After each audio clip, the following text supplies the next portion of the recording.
This is Mike with AskTractorMike.com. A fair amount of the videos I post on this channel are related to hooking and unhooking implements from tractors, and it's a big job. And about every time I post one of those videos, somebody comments, "Why don't you own a quick hitch?" Well, today we're going to talk about quick hitches. First, why don't I own one? Well, I do now, but before why I didn't own one is twofold. Number one, I used to work in a dealership. I sold a quick hitch with a new tractor and a bunch of various branded implements, and not all of them fit on the quick hitch. We had to drag all of them back in and modify them to fit the quick hitch. Cost us a lot of money. We didn't make any money on the deal, but we had to do it to keep the customer happy. It left kind of a bad taste in my mouth. Number two, personally, when I'm changing implements, a lot of times I'm going from a rotary cutter to a post hole digger or post hole auger, and post hole augers are incompatible with quick hitches. You have to take them off to get the post auger on. It's more work. So that's why I haven't owned one.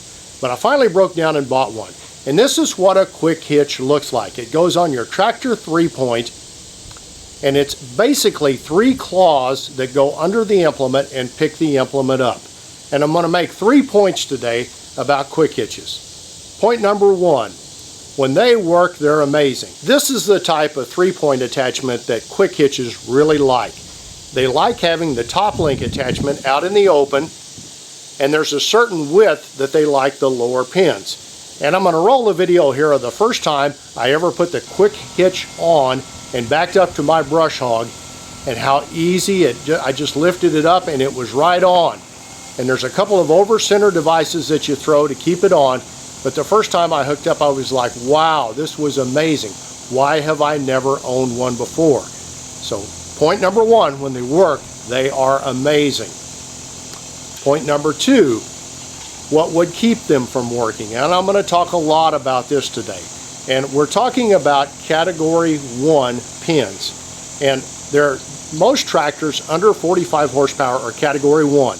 And this is important. If you want to know if you have a category 1 tractor, measure the hole in the lower link arms, and if it's 7/8 of an inch, you have a category 1 tractor. If it's 1 1/8 inch, you have a category 2 tractor, and we're talking about different widths than what I'm discussing in this video. But let's say you have a category 1 tractor, and I'll post a video below that talks about the different categories, and you probably need to watch it. But if you have a category 1 tractor, here's the width you need to be concerned about when looking at a quick hitch. Your pins are 7/8 of an inch in diameter. Where that becomes where that collar is around those pins that keeps them from sliding through your implement, where the pin's attached to the implement, from that point to the other point on the other side pin, if that distance is less than 27 3/16 inches long, you're probably able to make your implement fit a quick hitch. If it's wider than that, you'd have to modify that whole frame to get it to fit. Here's a blade that I own that was made by the Marionville FFA chapter in the 70s, and it's a little bit wider than that 27 3/16 inches.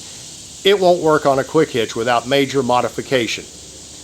Now, the second problem with quick hitches is where the top link goes, where that claw comes up to get the top link.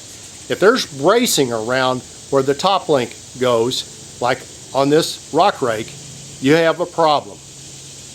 Now, if you look online, there's an adapter you can get, and this is what it looks like, where you can put in that hole that extends that area out where you can get your claw underneath it. There's a problem with that. It also puts the top of the implement way back. Here's what my rock rake looks like with the adapter hooked to the tractor. You can see the angle is all wrong.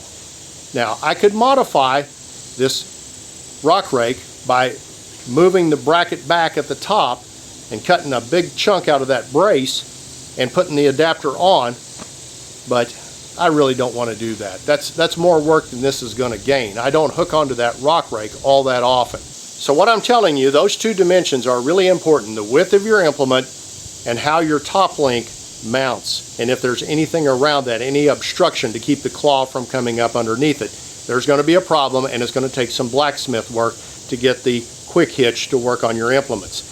The last thing I want to tell you, I've seen a couple of implements where the claw for the top link is wider than the implement will allow it to go in.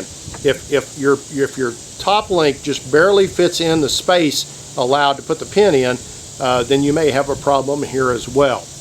And if you have a mixture of category 1 and category 2 implements that are all different widths, you have big problems there as well. The third point I want to make here, if you're buying new tractor and new implements, if you get all the same brand of implement, most implement companies have a quick hitch, and if their implements are all compatible with that quick hitch, it might be an incentive to buy all the same brand of implements. It may cost a little bit more, but if you get them all quick hitch compatible from the beginning, that's a good thing. Now I'm going to tell you, for me personally, it's worth it to me to have this quick hitch to get in and out of my brush hog, because a lot of times I just want to get out from under the brush hog and get out and work in the woods or work in a restricted area. If you would like to order this exact quick hitch, and I bought it cheap when it was highly rated, but it was cheap and it was made in China. I have a link below, and if you order it through me, I get a little credit for it. So if you're thinking about ordering one, please order it through me, but you need to know you may have to do some blacksmith work to get all your implements to fit it. If you get the quick hitch, there's some collars that go over your lower link pins that make that all fit together a lot better. I use my brush hog without it, but I highly recommend, if you get the quick hitch, get those collars, and it makes everything fit together like a glove.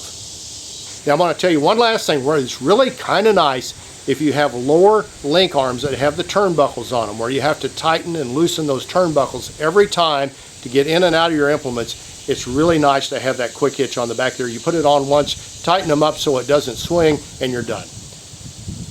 So there's pluses and minuses of quick hitches. I wish mine worked on all my implements. I'm not going to go to the effort of adapting it to all my implements, but for getting in and out of my brush hog, and it's worth it, and I'm willing to put up with having to take it off to put on my rock rake, my blade, or my post hole digger. I survive on web traffic. I'd be honored if you'd subscribe to my YouTube channel and like my Facebook page and share this video with other tractor enthusiasts. If you have questions or comments, put them below. We'll try to get back with you. Thanks for watching.